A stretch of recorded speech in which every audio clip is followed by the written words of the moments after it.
여러분 안녕하세요, 이정재입니다. 오늘은 여러분들과 거실 풍수에서 가장 중요한 창문에 관한 이야기를 한번 나눠볼까 합니다. 요즘은 예전과 풍수 문화가 너무도 많이 바뀌었다는 사실, 여러분들이 꼭 이해를 하시고 이 이야기를 들어주셨으면 합니다. 이 창문에 관한 부분도 그러한데요, 예전에는 창문의 크기가 너무 크거나 창문이 많이 집안에 있으면요, 재물의 손실이 많다고 해서요, 창문 만드는 것을 극히 꺼렸습니다. 그래서 풍수학에서 이 창문을 만드는 것, 그것은 아주 좋지 않다라고 이야기를 했었습니다. 그런데 요즘은 창문이 큰 집이 비싼 집이잖아요. 요즘은 아파트도 현대식 건물은 전부 밖에서 보아서 시원시원하게 그렇게 짓죠. 아파트의 외벽이 통창으로 되어 있는 그런 아파트는 요즘요, 부의 상징이라고 할 수 있는 그런 아파트잖아, 그죠? 대표적인 곳, 부산의 해운대 마린시티 이런 데 있잖아, 그죠? 서울에서도 몇 군데 있더라고요. 그런데요, 예전과 요즘의 풍수 문화는 굉장히 많이 달라졌다라는 겁니다. 이것은 근본적으로요, 풍수라는 학문 자체가 우리의 삶을 얼마나 편안하게 만들어줄 수 있는지, 또 얼마나 안락하게 만들어줄 수 있는지라는 데서부터 출발한 학문이기 때문에 그러한 겁니다. 여러분들이 이 부분만 이해해 주신다면 제가 여러분들에게 설명드리기가 참 쉬울 것 같습니다. 우선 이 창문만 하더라도요, 예전의 창문의 개념과 요즘의 창문의 개념이 완전히 다르다는 겁니다.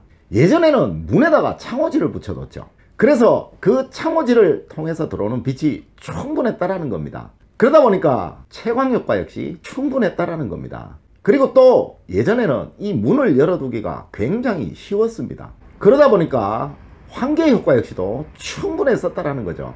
또한 대문과 방 사이가 굉장히 멀었었죠. 그래서 방문을 확 열어두어도 저 밖에서 지나가는 사람들이 방 안을 들여다보기가 굉장히 어려웠었다는 거죠, 그죠?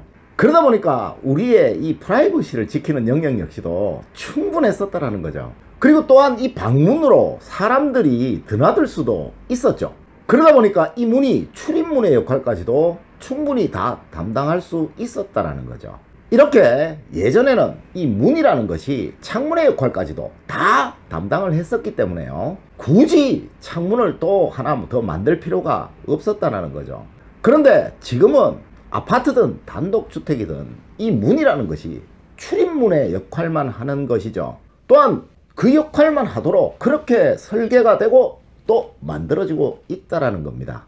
방문 역시도 출입의 역할 외에는 채광이나 환기의 역할을 기대하기가 요즘은 굉장히 어렵죠. 이렇게 요즘은 문이라는 것이 채광이나 환기의 역할을 할 수 없도록 그렇게 설계가 되고 있다라는 겁니다.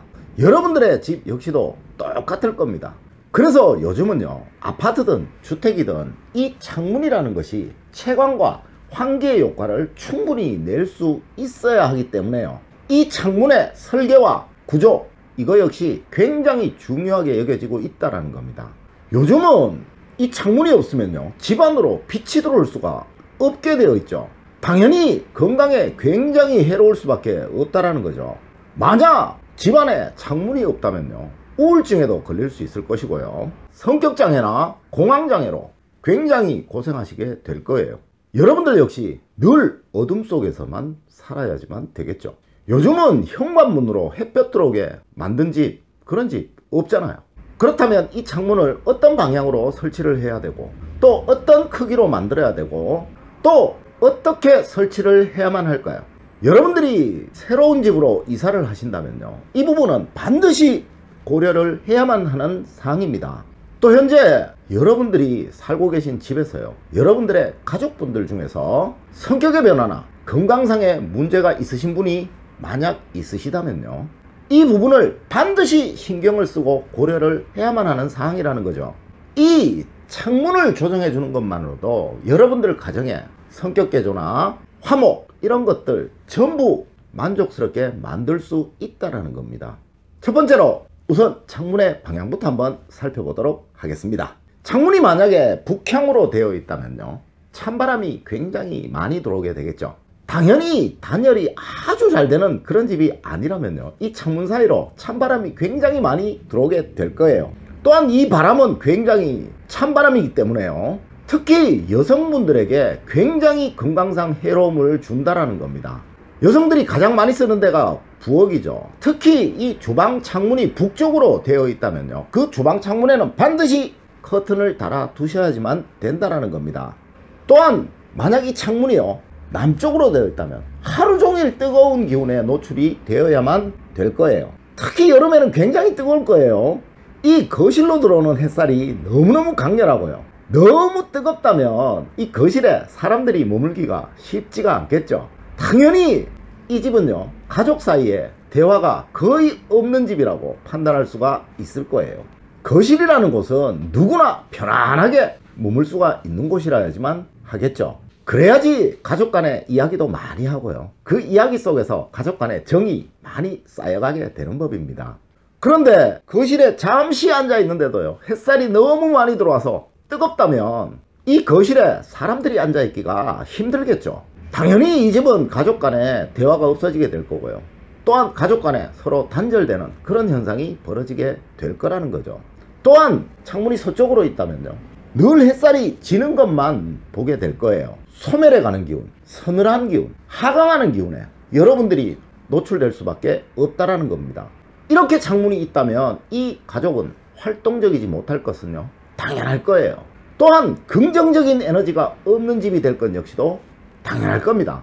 이렇게 되면 이 가정의 성취운은 점점 사라지게 되겠죠. 그래서요 거실의 창문은 항상 동쪽을 두고 있어야만 하는 겁니다. 늘 따뜻한 기운을 받고 성장해가는 기운을 받으면서요, 상승하는 기운을 얻으면서요, 찬 기운과 더운 기운의 노출을 피하게 되니까 늘 머물게 될 거고요, 우리의 무의식 속에 활기차고 성장하고 상승하는 그런 기운들을 심어주게 되는 것이라는 거죠. 그럼 여러분들 중에 또 이런 분 계시겠죠. 우리 집 창문은 서쪽인데요, 이렇게 질문하시는 분 있겠죠. 제가 지금부터 가르쳐 드리도록 하겠습니다. 창문이 서쪽에 있다면요 창문 옆에 반드시 화분이나 분재, 생명력이 강한, 성장하는 기운이 강한 그런 것들을 두어야만 되는 겁니다. 만일 이런 집에 강아지나 고양이를 키우신다면요 강아지의 집이나 고양이의 집을 창문 옆에 두시는 거 굉장히 좋은 겁니다.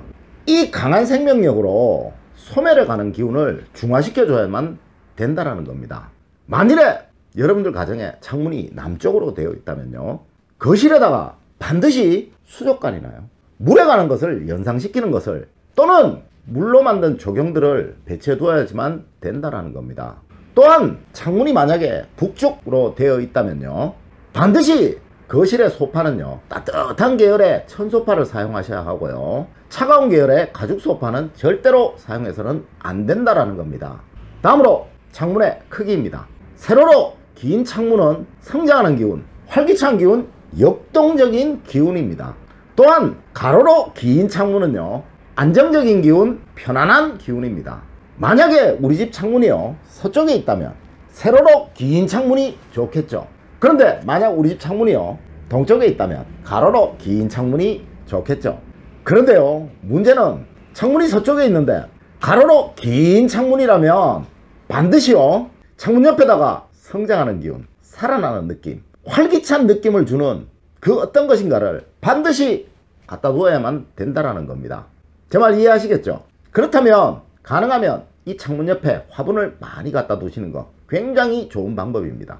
또한 이 채광이라는 것은요 사람의 양기에 굉장히 큰 영향을 주게 되고요 양기를 북돋아주는 그런 역할을 하는 겁니다. 이 집의 채광이 아주 좋다면요 창문 쪽에는 여성이 앉는 것이 좋겠죠.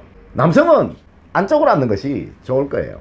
이 집에 만일요 채광도 굉장히 좋은데 창문 쪽에 늘 남성분이 앉아 계시다면요 이 집에서 과연 어떤 일이 일어날지 제가 여러분들한테 설명 안 드려도 여러분들 아시겠죠? 나이 드신 분들이라면요 반드시 창문 쪽에 늘 앉아 계시거나 늘 머물러 계시는 것이 굉장히 좋은 겁니다. 그런데요 공부하는 학생들이라면 반드시 창문 쪽에서 먼 쪽에 늘 앉아 있어야만 하는 겁니다. 창문 쪽에 학생이 늘 앉아 있게 되면요 그 학생 공부 잘 못하겠죠. 만일 이 창문이요 일반인의 키보다 크다면요 요즘 아파트들 보면 대체적으로 이렇게 창문이 크더라고요.